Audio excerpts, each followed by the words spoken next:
Hi, my name's Kyer Scott. We're out here with Herding East Stock Dogs, and we're gonna work a couple dogs today.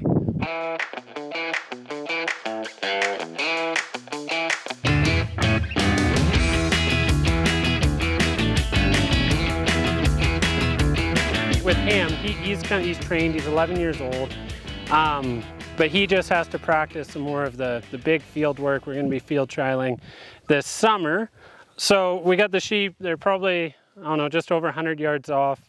So I'm gonna send my dog on what we call an outrun. If you hear someone talk about the sides on their dog, talk about an outrun, talk about flanks, pretty much the same thing, more or less. An outrun is just a bigger flank, and you can think of it clockwise, counterclockwise, left or right. Going to a left, that'd be clockwise, that's a come by. And if I tell them to go counterclockwise, that's a way to me. I'm going to be using whistles. If you see them go counterclockwise or clockwise, basically it's just the whistles are telling them to come by or way to me. We'll send them before the sheep get too far. He's going to go and try to make sure the whole field is clear, so he's going to run the whole fence line. When he gets to 12, to the far side of the sheep, whatever point it is to bring the sheep to me straight, he should stop doing his circle and then start bringing me sheep.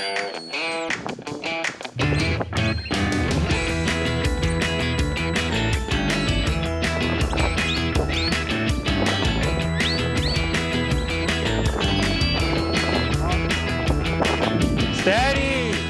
Steady!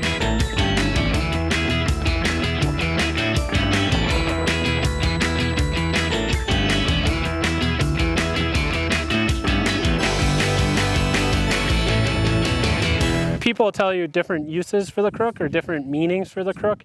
All I can say what it means for me. Realistically, on a mature dog, you bring it out and you're kind of alerting to them, ready for work, we're calm down, we're going to go to work. Or you can use it to do pressure points. Now, when we do what's called a circle exercise on young dogs, it's an extension of my presence. So if I can put it out, I can extend myself. If I have a big crook, I can put it on extra at 6 feet, really.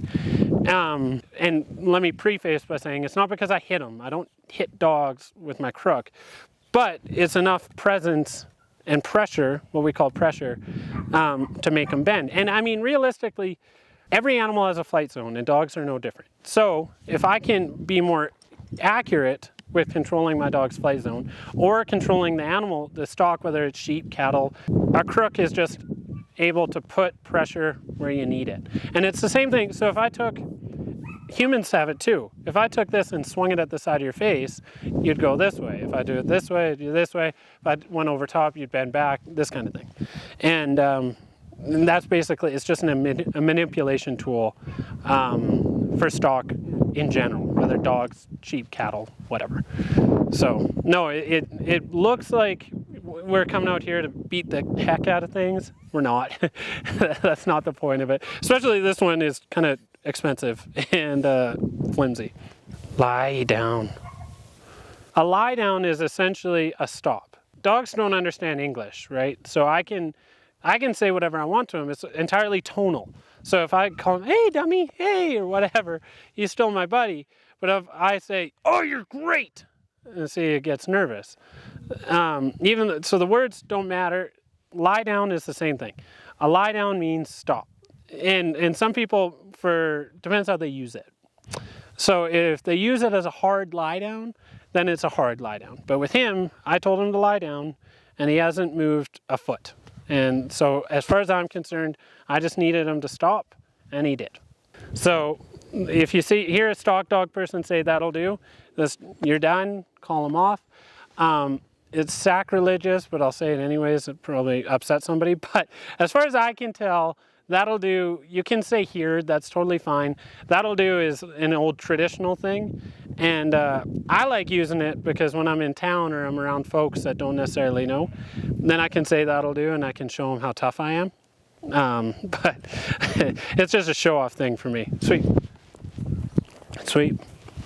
Lie down. So that's sweep. That's pretty much him done.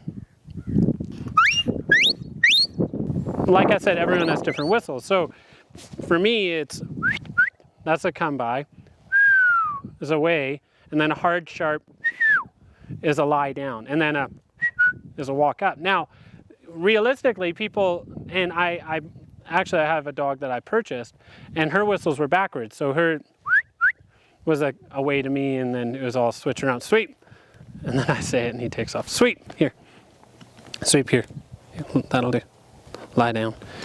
And so realistically, it can be any sound you want. It just has to be recognizable and understandable to a dog. I mean, if you saw him, he took off 300 yards, and there's dogs that will go 1,000 yards. He'll go as far as he has to find stock. And if they're not easy to understand at a distance, then it doesn't work. And you'll hear a bunch of different people with a bunch of different whistles. So for me, I put all the same whistles on all my dogs.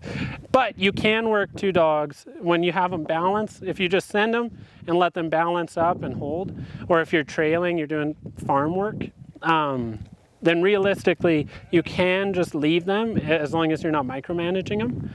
And I do a lot of that, but that's for far more practical type stuff. Yeah, every dog, and a lot of it is genetics, to be honest with you. But, you know, if you've ever met someone who's naturally shy, you know, dogs same way. And people who've owned dogs will say that, right? Like, I own 4 dogs. I do dog lessons and trainings and this kind of thing. Every dog is ever so slightly different, and there's things that they're good at and things that they're not good at. And, you know, whatever that is, like I have a dog that's got a really good lie down, almost too good, because I don't want them to lie down at the sacrifice of stockmanship. And stockmanship is this intangible thing, like what makes a person likable. Stockmanship is the ability to move stock quietly, calmly, and effectively, and efficiently. But the other extreme is if they have such a hard lie down, I tell them to lie down, and then sheep are running away when I'm not looking, or cattle, or whatever the case may be. Now, on a trial field, a great lie down is beautiful. She's just balancing on them nice, working them at a gentle pace. Thanks everybody for coming and hanging out with myself and some dogs here at the farm. The dogs sure, you know, had some fun. So anyway, thanks for anyone coming and hanging out with Herding East Stock Dogs.